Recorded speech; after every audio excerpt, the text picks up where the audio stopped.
빌레몬서, 그리고 다음 주에는 골로새서의 4장의 말씀을 같이 나누고 그 뒤에는 이제 히브리서 말씀을 같이 나누도록 하겠습니다. 말씀이 사도행전의 그 말씀 속에서 이제 그 복음이 이렇게 소아시아로 들어가고 유럽으로 들어갔던 바로 그 상황들 우리가 기억하면서 빌레몬서를 통해서 골로새 지역에 일어났던 한 사건, 우리가 오늘 말씀을 좀 나누고요. 다음 주에는 또 골로새서에 주시는 그 교회에 주시는 말씀을 같이 나누면서 사도행전에 계속 이어지는 그 복음에 대한 말씀을 우리가 함께 좀 나누면 좋겠습니다. 오늘 우리가 보게 된 이 빌레몬은 골로새서에 사는 사람인데 바울이 3년 동안 에베소에서 말씀을 가르쳤어요. 두란노 소원을 세우고 가르치는 중에 그 가운데 예수 그리스도에 대한 복음을 듣고 변화되어진 한 사람이 빌레몬입니다. 이 빌레몬은 상당히 부유한 사람이어서 집에 많은 종들이 있었습니다. 그런데 그 종들 가운데 오네시모라고 하는 한 종이 있었는데 이 종이 주인의 돈을 훔쳐서 로마로 도망쳐서 로마에서 이렇게 살다가 아마 거기서 또 다른 죄를 지은 것 같습니다. 그래서 바울이 갇혀있는 그 감옥에 들어오게 되었어요. 그 감옥 안에서 오네시모를 만나게 되었고 그에게 복음을 전하는 가운데 그가 회개하고 새로운 사람이 되었어요. 그 오네시모에게 이제 편지를 보내면서 빌레몬에게 이 오네시모를 형제로 받아달라고 부탁하고 필요한 혹은 그동안 훔친 돈에 대해서는 내가 갚아주겠다 하는 약속의 편지가 오늘 이 빌레몬서의 내용입니다. 그런데 이 빌레몬서는 짧은 한 장의 말씀이지만 이 한 장의 말씀이 굉장히 많은 논란이 일어났어요. 노예 제도를 인정하는 이 바울의 태도 때문에 기독교는 보수 세력이며 기존 질서를 옹호하는 그런 종교다 하는 이런 비판을 받았어요. 그래서 진보적인 입장에 있는 사람들은 기독교는 권력의 앞잡이 노릇한다라는 비난을 했고 심지어 조금 더 혁명적인 입장에 있는 사람들은 기독교는 이 사회에서 빨리 제거되어야 될 종교다 이렇게 비판하기도 했어요. 이 빌레몬 한 장 때문에 이런 과격한 그 논쟁들과 구호들이 이렇게 나온 것이죠. 이 한 장의 짧은 서신이 극과 극으로 나뉘었어요. 남아프리카 공화국에서는 인종 차별 정책 아파르테이트라고 하는 이것을 정당화하는 말씀으로 빌레몬서를 인용하였고 아브라함 링컨은 노예 해방을 선언하는 그 말씀으로 이 빌레몬서를 인용하였어요. 한쪽은 노예제도를 공고히 하는데 한쪽은 노예제도를 해방시키는데 동일한 말씀인데 그 말씀을 어떻게 해석하고 어떻게 바라보냐에 따라서 이런 양극의 모습이 나타나게 되었어요. 네, 여러분, 오늘 우리가 짧은 한 장의 말씀이지만 이 빌레몬서의 말씀을 통하여서 우리에게 주시는 교훈을 나누기 원하고요. 특별히 오늘 말씀의 제목은 만남입니다. 복음 안에서 주어지는 만남, 그 만남의 소중함을 함께 나누는 귀한 시간 되면 좋겠습니다. 오늘 말씀을 통해서 우리가 함께 첫 번째 보고 싶은 것은 복음 안에 있는 아름다운 교제에 대해서 교훈하고 있습니다. 우리가 읽은 말씀이지만 4절부터 6절까지 말씀을 같이 한번 더 보겠습니다. 4절부터 6절까지 말씀 시작. 내가 항상 내 하나님께 감사하고 기도할 때 너를 말하면 주 예수와 및 모든 성도에 대한 내 사랑과 믿음이 있음을 들으니 이로써 내 믿음의 교제가 우리 가운데 있는 선을 알게 하고 그리스도에 미치도록 역사하느니라. 빌레몬서는 바울이 감옥에 갇혀있을 때 쓴 편지여서 옥중서신이라고 말합니다. 감옥에 쓴 편지죠. 바울이 감옥에 있다 보니까 언제 나올지 모르고 또 앞으로 어떻게 될지 모르는 그런 상황에 있습니다. 그런 중에 빌레몬에게 편지하면서 내가 주 예수와 모든 성도에 대한 사랑과 믿음에 대한 이야기를 들었다 이렇게 말하면서 내 믿음의 교제로 말미암아 선을 얻게 하고 알게 하고 그리스도께서 너희 가운데 역사하는 것을 내가 들었다, 이것을 기뻐한다 이렇게 말해주고 있습니다. 여러분, 사람들은요 잘 나갈 때, 사람들은 큰 부자가 되면 사람들이 자꾸 몰려옵니다. 그래서 서로 친구라고 말하고 또 잘 안다고 말하고 아주 굉장히 가까운 사이라고 이야기하고 그렇게 합니다. 그렇지만 여러분 사람이 망가지거나 또 실패하거나 또 이렇게 특히 감옥에 갇히게 되면 찾아오는 사람이 거의 없습니다. 언제 친구인지 언제 잘하는 사이인지 그거 상관없습니다. 그냥 잊혀진 사람, 그냥 나하고 관계없는 사람, 그런 사람으로 이렇게 남게 되는 것이지요. 사도 바울도 성령의 능력 가운데 막 죽은 자가 일어나고 막 소경이 눈을 뜨고 막 그럴 때는 수많은 사람들에게 박수와 칭찬을 받았습니다. 바울의 그 옷만 갖다 놓아도 사람들이 막 병자들이 일어났습니다. 그때는 사람들의 모든 관심과 모든 그 생각이 바울의 사역 가운데 집중되었습니다. 근데 지금은 바울이 감옥에 갇혀 있습니다. 바울의 능력과 바울의 기적에 관심이 있는 사람들은 이제 감옥에 갇혀 있는 바울에 대해서는 아무런 관심이 없는 것이지요. 그가 뭘 하고 있는지, 어떻게 생활하고 있는지 그런 건 아무런 생각이 없는 것입니다. 찾아오는 사람도 없었고 만나는 사람도 별로 없었고, 여러분 이런 가운데 있지만 바울이 빌레몬에게 편지를 쓰면서 하는 아름다운 모습이 뭐냐 하면 복음의 교제에 대해서 내가 알고 있고 그 복음의 교제로 말미암아 주 예수를 더 알게 되어지고 선을 통하여서 많은 사람들 진리 가운데 인도하는 그 모습을 내가 듣고 있다. 그러면서 그 빌레몬과의 아름다운 복음의 교제를 이렇게 이야기하고 있습니다. 여러분 세상의 교제는 지위와 계급과 또 물질의 이런 것들에 제한을 많이 받습니다. 인기가 좋으면 막 가까워지고 인기가 떨어지면 그냥 다 사라지고 그런 것이지요. 그런데 여러분 복음의 교제는 그렇지 않습니다. 그 사람이 잘 나가는 사람이든 잘 나가지 않던 사람이든 부자이든 부자이지 않든 많이 배운 사람이든 배우지 않은 사람이든 복음의 교제는 그런 것보다는 복음 안에서의 교제, 복음 안에서의 나눔, 그것을 가장 소중하게 여기는 것입니다. 그래서 서로를 위해서 기도하는 만남, 서로를 위해서 말씀 가운데 격려하고 서로를 세워주고 축복하고 받아주고 인정해주고 격려하는 이런 만남, 이것이 복음 안에서의 교제입니다. 세상의 교제로 하게 되면 같은 지위나 같은 인기나 같은 재물이 있는 사람들끼리는 잘 통합니다. 서로 막 형님, 아우, 막 친구. 그런데 레벨이 다르면 절대로 가까워지기 어렵습니다. 주인과 종의 관계 아니면 상급자와 하급자의 관계, 이런 식으로 만나게 되는 것이지요. 그런데 복음 안에서의 교제는 그렇지 않습니다. 처음 만날 때부터 그런 사회적인 세상적인 것들을 이렇게 밀쳐내고 정말 그리스도 안에서 우리가 함께 기도해 줄 수 있고 축복할 수 있고 서로 아름다운 나눔을 가질 수 있는 그런 교제로 만나는 것입니다. 여러분 정말 소중한 만남이 되기 원하고 정말 아름다운 만남이 되기 원한다면 복음 안에서의 교제가 있어야 합니다. 서로를 위해 정말 중보게 되어주는 그 기도가 있어야 되고 서로를 정말 말씀에 의해서 세우려고 하는 그런 아름다움이 있어야 되고 서로를 말씀 가운데 받아주고 인정해주고 격려해주는 이런 모습이 있어야 하는 것입니다.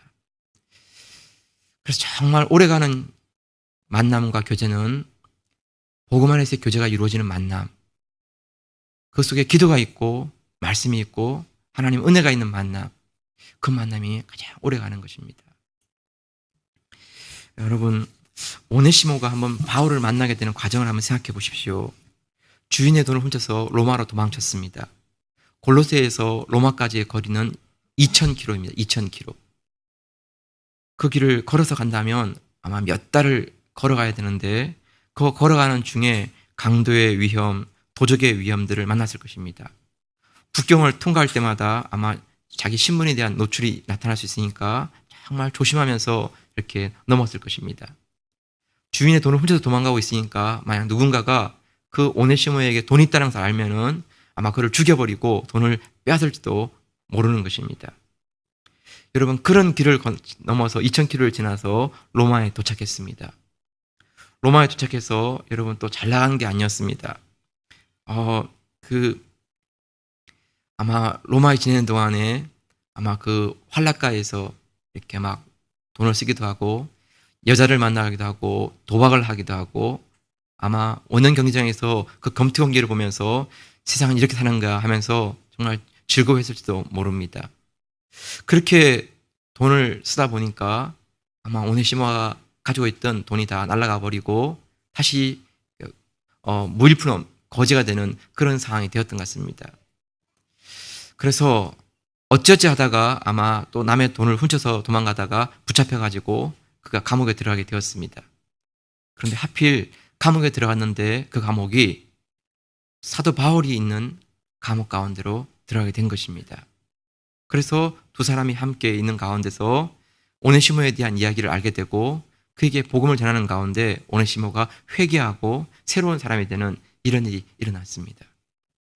여러분, 여기까지 일들을 볼 때 이게 결코 우연이라고 하기에는 너무나 수많은 과정들 가운데 이끌어진 그런 뭔가가 있는 것입니다. 바울은 그 오네시모가 바울이 갇혀있는 그 감옥에 들어온 것을 보면서 이것은 결코 우연이라고 말하면서 넘어가기보다는 하나님께서 이 한 영혼을 바울에게 이끌어서 복음을 듣게 하기 위한 하나님의 손길이 있다라고 생각을 했습니다. 여러분, 골로새서 4장 9절에 보게 되면 이런 말씀이 있습니다. 같이 한번 자막 보시고 읽겠습니다. 시작. 신실하고 사랑을 받는 형제 오네시모를 함께 보내노니 그는 너희에게서 온 사람이라 저희가 여기 일을 다 너희에게 알게 하리라. 그가 너희에게서 온 사람이라. 여러분, 골로새 교회에서 오네시모를 보낸 적이 없습니다. 오네시모는 주인의 돈을 훔쳐가지고 로마로 도망쳐온 죄인에 불과합니다. 그런 오네시모를 다시 돌려보내면서 바울이 말하기를 그는 너희가 보낸 사람이라 이렇게 말씀하고 있습니다. 사실은 여러분, 골로새 교회가 보낸 게 아니고 하나님께서 그 오네시모를 그런 과정 가운데 인도하시면서 바울에게로 인도하신 것이지요. 그래서 바울은 그 오네시모를 볼 때 그냥 우연히 온 사람이 아니라 하나님의 손길 가운데 하나님께서 보내주신 한 영혼이다 이렇게 보는 것입니다.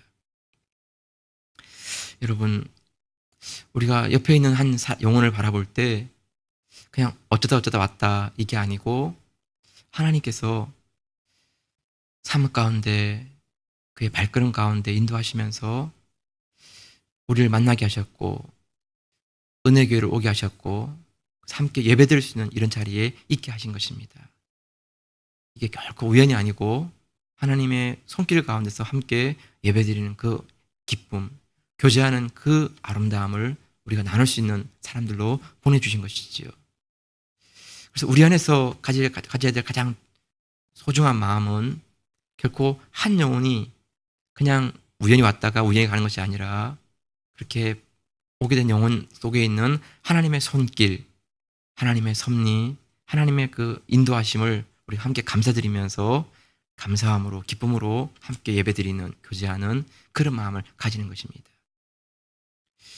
여러분, 믿는 성도들 가운데서의 가장 안타까운 아쉬운 부분은 내가 아는 사람만 만나는 것입니다.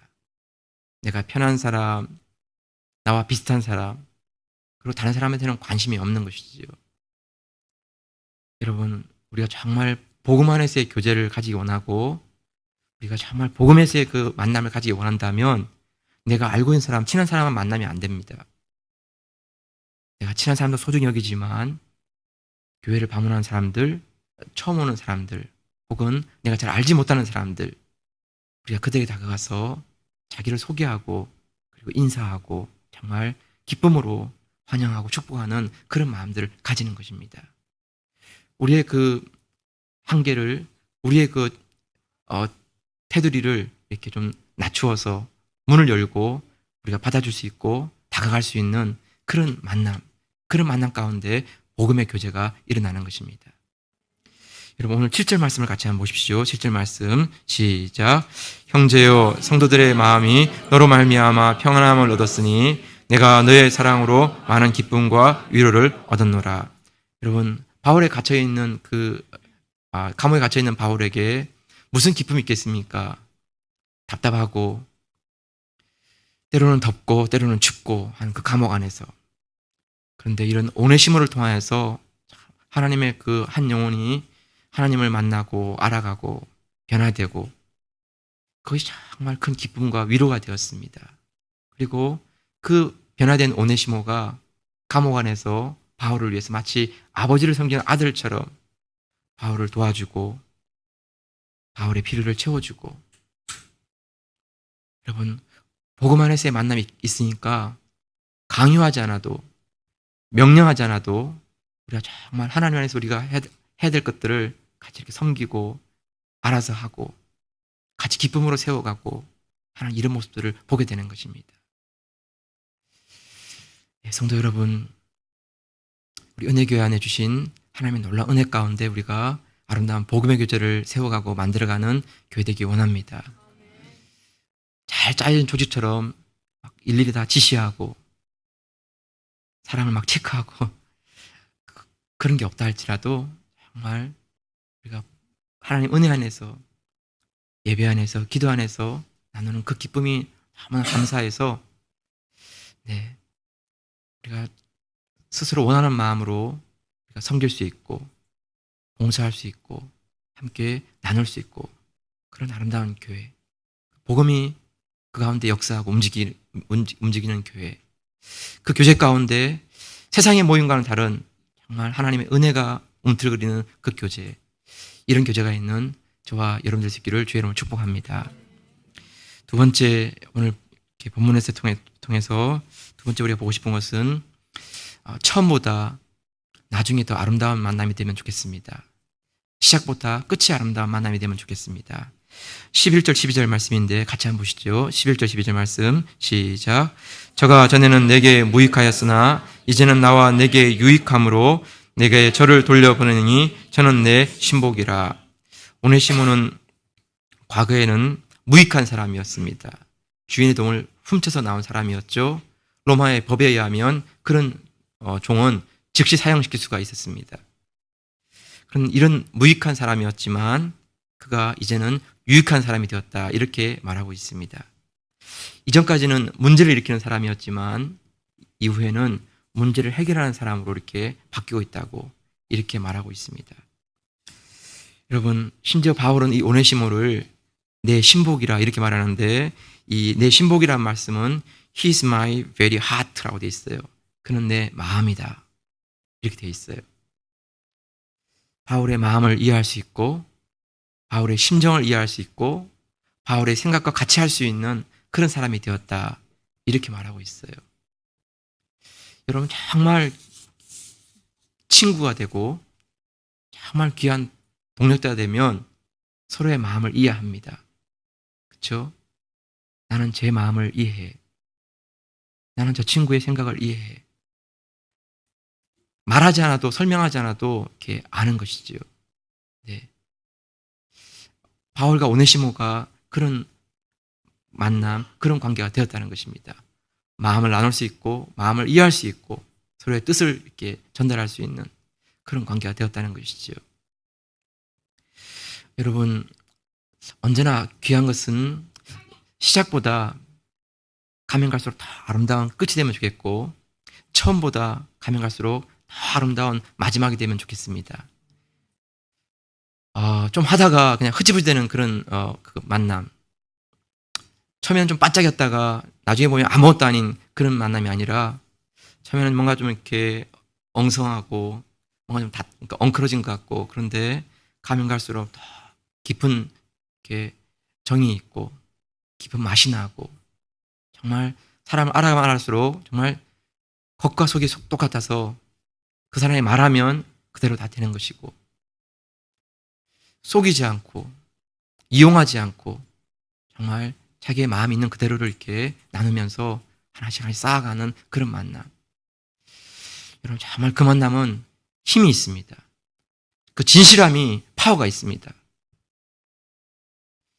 여러분 자꾸 이렇게 겉과 속이 다르고 말을 자꾸 둘러대면 자기도 피곤하고 내 주위에 있는 사람도 피곤합니다. 왜냐하면 어떤 말인지 진실한지를 모르겠어요. 네. 그래서 그냥 능력이 좀 떨어지는 것 같고 재능이 별로 많지 않는 것처럼 보일지 모르지만 그 사람의 겉과 속이 똑같으면 좋겠어요. 왜냐하면 그러면 그 사람 말이 그대로인 것을 알기 때문이에요. 네. 예면 예, 아니요 하면 아니요. 좋으면 좋다 그러고 싫으면 싫다 그러고 그러면 너무 간단하잖아요. 네. 근데 자꾸 이것을 복잡하게 만들어 놓으면 좋은지 싫은지를 자꾸 생각해야 돼. 예스인지 노인지를 자꾸 생각해 봐야 돼. 그러면 이거는 만남이 오래가지 못하는 거예요. 이 만남은 금방 실증이 나고 끊어져 버리고 마는 거예요. 여러분 성경에서 우리에게 약속하시는 것은 뭐냐 하면 언제나 시작보다 끝이 더 아름다운 삶으로 우리를 이끌어 가시는 하나님이세요. 창세기에서 인간은 에덴 동산에서 추방당했지만 요한계시록에 보면 새하늘과 새 땅에서 하나님의 신부가 되어서 그 땅에 누리는 그 모습을 말씀하고 있어요. 아브라함의 시작은 나그네였지만 그의 마지막은 믿음의 조상이 되었어요. 야곱의 시작은 도망자로 시작했지만 마지막은 12지파의 조상이 되었어요. 요셉의 시작은 형들에게 배반당하고 애굽의 종으로 팔려갔지만 그의 마지막은 애굽의 총리가 되었어요. 다윗의 시작은 목동이었지만 그의 마지막은 이스라엘의 왕이었어요. 베드로의 시작은 초라한 어부였지만 그의 마지막은 12사도를 대표하는 그런 사도가 되었어요. 바울은 핍박자였지만 마지막에는 그리스도를 위한 순교자가 되었어요. 여러분 정말 내 욕심과 내 이기심이 아니라 성령 하나님께서 그 인생 가운데 이끌어 가시는 발걸음이 되시면 손길이 되시면 그 인생은 반드시 처음보다 끝이 아름다운 인생으로 바뀌는 것입니다. 왜냐하면 하나님 그분께서 우리를 축복하시고 하나님 그분께서 우리 인생을 더 아름다운 것으로 약속하시기 때문입니다. 그런데 자꾸 우리 속에는 이기심과 자기 욕망과 자기에 대한 그 명예로 자꾸 이렇게 고집하다 보니까 하나님께서 우리에게 다 주시려고 하는 그 아름다운 축복을 자꾸 우리가 잃어버리고 마는 것입니다. 여러분 마지막에 웃는 사람이 정말 웃는 사람입니다. 처음 시작은 어렵지만 과정 가운데 어려움이 있지만 마지막에 하나님께서 정말 축복해 주시면 그 인생은 정말 축복된 인생인 것입니다. 오네시모가 그랬습니다. 오네시모가 교회사에 보면 오네시모는 골로새 교회 감독이 되었어요. 요한의 제자가 이그나티우스라고 하는 사람인데 그 이그나티우스가 로마로 끌려가면서 7개의 서신을 각 교회에 보냈어요. 그 7개에 보내는 서신 가운데 골로새 교회를 담임하고 있는 오네시모에게 깊은 사랑과 감사를 표현하고 있어요. 오네시모는 골로새 교회 감독으로 재직하는 동안에 사도 바울의 서신을 모았어요. 그래서 그 서신을 모아서 각 교회에 보내면서 그 서신을 읽게 하는 일을 해주었어요. 바울의 서신을 보존하고 관리하는 사람, 그런 사람이 되었어요. 노예였던 한 사람, 주인의 그 돈을 훔쳐 도망간 사람, 그 사람이 나중에는 노예가 감독이 되었고 사도 바울을 위해서 교회를 위해서 쓰임받는 그런 유익한 사람이 되었어요. 그래서 여러분 언제나 우리 마음속에 있어야 될 생각은 끝보다 나중에 아름다운 인생이 되기 원하고 시작보다 마지막에 더 아름다운 인생이 되기를 원하는 그런 마음 가지고 우리 하나님 앞에 나아갔으면 좋겠어요. 지금이 전부가 아니에요. 네. 부부도 지금보다 더 아름다운 부부가 될 수 있는 하나님의 은혜가 있어요. 우리 은혜교회도 지금보다 더 귀한 교회가 될 수 있는 하나님의 은혜가 있어요. 여러분 정말 우리 가운데 언제나 바라볼 때마다 그 하나님의 약속, 축복, 하나님의 기름 부으심 그 마음을 잃지 않는 거예요. 쟤는 안 돼. 저 사람은 안 돼. 그런 사람은 없어요. 여러분 분명히 하나님께서 그 인생을 만드시면 유익한 사람이 되고 아름다운 사람이 되고 더 좋은 사람이 될 것이에요. 우리가 언제나 그런 믿음의 눈길, 그리고 믿음의 마음을 잃지 않고 우리가 교제할 수 있는 만남이 될 수 있기를 주 여러분을 축복합니다. 마지막 하나만 더 말씀 나누면 좋겠어요. 하나님이 주신 그 아름다운 만남 속에는요, 진정한 연합이 있어요. 진정한 연합.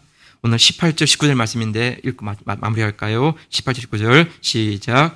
저가 만일 내게 불의를 행하였거나 내게 짐 것이 있으면 이것을 내게로 회개하라. 나 바울이 친필로 쓰노니 내가 갚으려니와 너는 이외에 내 자신으로 내게 빚진 것을 내게 말하지 아니하노라. 바울이 오네시모를 돌려보내면서 주인의 돈을 훔쳤다는 것을 알고 있어요.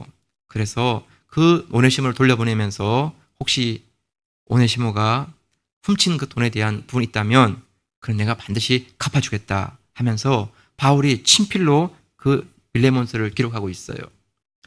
바울이 시력이 안 좋았기 때문에 다른 편지들은 좀 양이 많다 보니까 이렇게 다 불러주면 옆에서 그걸 대필하는 사람들이 있어서 그걸 써주었어요. 그리고 맨 마지막에 바울이 사인을 하였어요. 그런데 오늘 이 빌레몬서는 그렇지 않고 바울이 다 쓴 거예요. 이렇게 쓰면서 친필로 써서 이 편지를 빌레몬에게 갖다 주어라 이렇게 하는 것입니다. 여러분, 중요한 건 뭔가 하면 정말 그 마음속에 오네시모를 향한 배려가 있고 빌레몬을 향한 사도 바울의 권면이 있는 것이에요. 그게 뭔가 하면 이 종을 형제로 받아주는 이 마음이 있기를 원한다 하는 것이에요. 여러분, 사람들은 바울의 이런 태도에 대해서 바울이 너무나 소극적으로 사회의 불의한 제도에 대한 것들을 지금 이렇게 대처하고 있다 이렇게 얘기해요. 노예제도가 정당한 제도가 아니라면 힘껏 나서서 노예제도의 부당함을 지적하고 빌레몬에게 책망하면서 왜 오네시모를 노예로 이렇게 생각하느냐고, 그리스도 안에서 아니면 자유한 사람을 자유한 종으로 풀어주지 않냐고 이렇게 해야지 왜 이렇게 다시 종으로 돌려보내냐 이렇게 얘기하는 것이에요. 바울은 불의한 체제를 인정하고 그 속에서 함께 죄를 짓는 일에 동참하는 게 아닌가 이렇게 말하는 것이죠. 그런데 여러분, 이것은 너무 피상적으로 지금 바울의 이 빌레몬서를 이해하고 있는 것이에요. 바울이 기존 질서를 인정한다 해서 노예제도가 정당하다라는 것을 한 번도 이야기하지 않아요. 바울은 복음 안에서 서로가 함께 받아들일 수 있는 진정한 회복을 이야기해주고 있어요. 노예가 아니라 그리스도 안에서 한 형제로 받아주기 원한다. 여러분, 이런 생각은요, 그 당시 사회 분위기 속에서는 생각할 수가 없는 생각이에요. 어떻게 종과 주인이 같은 사람이 될 수 있겠어요? 같은 형제가 될 수 있겠어요? 그런데 바울이 원하는 것은 그리스도 안에서, 하나님 믿음 안에서 그 종을 그리스도 안에 한 형제로 받아주는 이런 마음을 가지기를 원한다. 이렇게 지금 이야기하고 있는 것이죠. 여러분, 오늘 본문 16절 말씀인데 같이 한번 보세요. 16절 말씀 같이 읽겠습니다. 시작. 이후로는 종과 같지 아니하고 종에서 뛰어난 곧 사람 많은 형제로 둘 자라. 내게 특별히 그러하거든 하물며 육신과 주 안에서 상관된 내게랴. 종이 아니라 사랑받는 형제로 받아달라고. 그리스도 안에서 정말 종이나 주인이나 자유자나 다 우리가 하나인 것을 알지 않냐. 갈라디아서 3장 28절 말씀에 너희는 유대인이나 헬라인이나 종이나 자주자나 남자나 여자 없이 다 그리스도 예수 안에서 하나이니라 하면서 정말 이 오네시모를 그리스도 안에서 한 형제로 받아주면 좋겠고 그가 진 빚에 대해서는 내가 그 빚을 다 갚아주겠다. 이런 실제적인 책임을 약속하면서 이 빌레몬을 보내고 있는 것입니다. 여러분, 바울의 이런 태도는 공식적으로 노예 해방을 선언한 것은 아니지만 이미 그 마음 안에서는, 믿음 안에서는 더 이상 주인이나 노예가 없는 것이에요. 그런 구분이나 그런 간격이 없는 것이지요. 그리스도 안에서 우리가 다 하나입니다. 그리스도 안에서 우리가 다 같은 형제입니다. 이런 태도를 이렇게 가지고 있는 것이지요. 성도 여러분, 우리 나라에도 보면 오네시모와 비슷한 한 사람이 있어요. 조선시대에 백정으로 있던 사람인데 동물을 죽이는 직업을 가진 사람을 백정이라 그래요. 그 중에 박성춘이라는 사람이 있었어요. 당시에 백정은 가장 천대받는 그런 사람들이었습니다. 양반 계층, 상류 계층이 있고 중류 계층, 하류 계층이 있는데 그 하층 계층에도 이게 또 그냥 한 가지가 아니라 7가지의 계층이 있었어요. 포졸, 광대, 고리장, 나무 껍질을 벗겨가서 장을 만드는 사람들, 무당, 기생, 가파치, 동물 가죽으로 신발을 만드는 사람, 그리고 그 다음이 백정이었어요. 그러니까 하류 계층에서도 제일 낮은 사람이 백정이었어요. 백정은 호적도 없고 주거 이동도 제한되어 있었어요. 백정은 상투를 틀 수가 없었고 망건이나 갓도 쓸 수가 없었어요. 박성춘이라는 사람은 바로 이런 백정 출신이었습니다. 여러분, 그런 정말 자기가 백정이라는 것에 대해서 너무나 깊은 엉어리가 있었어요. 장가를 가서 아들을 낳았는데 그 아들 이름이 봉출이었어요. 봉출. 근데 이 봉출이만큼은 백정이 아닌 삶을 살게 하고 싶었어요. 다른 일을 하게 하고 싶었던 것이죠. 그런데 그렇게 할 수 있는 길이 없어요. 백정은 백정이에요. 그러는 중에 곤당골이라는 곳에서 무호 선교사님이 와서 교회를 세우고 학당을 세워서 아이들을 가르친다는 소문이 들었어요. 배우지 못한 박성춘은 그곳에 아들 봉출이를 보내기로 마음에 먹었어요. 그때 나이가 32살, 1893년이었어요. 아들이 그 학당에 가서 글을 배우고 셈을 하는 걸 보면서 그 박성춘은 너무나 기뻤어요. 자기는 글도 못 읽고 셈도 못하지만 그 아들이 와서 글을 읽고 셈을 할 때마다 새로운 세상이 열리고 있구나 하는 것을 피부로 느끼게 되었어요. 선교사님들의 얘기를 들으면서 정말 선교사들이 와서 이런 좋은 일을 하는구나 이렇게 했어요. 그런데 교회에 가고 싶었지만 교회에 갈 수가 없어요. 왜냐하면 백정은 교회에 가면 사람들이 오직 받아주질 않는 것이에요. 그러는 중에 1894년 1년 뒤죠. 청일전쟁이 일어나서 수많은 사람이 재산을 잃고 콜레라가 발생하면서 죽어나갔어요. 박성춘도 그때 콜레라에 걸렸어요. 그런데 아들 봉출이가 꼼짝을 죽을 수밖에 없는 그 아버지를 안타까움을 보고 서양 그 선교사에게 얘기해서 서양 의사를 데려오게 되었어요. 무어 선교사 그리고 에비슨 선교사, 그들이 와서 이 에비슨 선교사는 1893년에 한국에 와서 세브란스 병원에서 일을 했는데 그 당시에 궁중 의사가 되어서 왕을 치유해주는 책임을 맡고 있었어요. 매주 2회마다 고종 황제의 치유를 해줬는데 그 왕이 준 그 가마를 타고 다녔어요. 그 가마를 타고 백정 출신의 박성춘의 집에 와서 그 박성춘을 치료해 주는 것이었어요. 왕을 치료해 주는 그 귀한 손이 가장 낮은 백정의 병을 치료해 주는 것을 보고 백성춘은 결심했어요. 어떤 일이라고 세상이 뒤집어지는 일이 한다 할지라도 나는 교회에 가서 저분을 위해서 섬기겠다. 그런 마음을 먹었어요. 여러분, 그 당시에는 서양 놈들이 와서 눈을 파간다, 아이들을 데려다가 잡아먹는다, 이런 별별 괴괴한 소문들이 많았지만 병에서 완쾌한 박성춘은 아랑곳하지 않고 그 에비슨 선교사가 나가는 교회에 가서 거기서 이렇게 봉사했어요. 그리고 1895년 무호 목사에게 세례를 받았어요. 그런데 문제가 뭐냐 하면 본당 안에 들어오면 안 되는 거예요. 양반들이 드리는 그 자리에 어떻게 백정이 들어오냐. 그렇게 해가지고 협의가 났는데 양반들 앞에 앉고 백정은 저 뒤에 이렇게 서 있고 그렇게 했지만 그 당시의 분위기에서는 백정하고 양반이 같이 예배드릴 수 없다. 그래가지고 양반들이 다 교회를 나갔어요. 그래서 세운 교회가 곤당골이에요. 곤당골. 남아있는 그 교회는요, 몇 명이 안 남게 되었어요.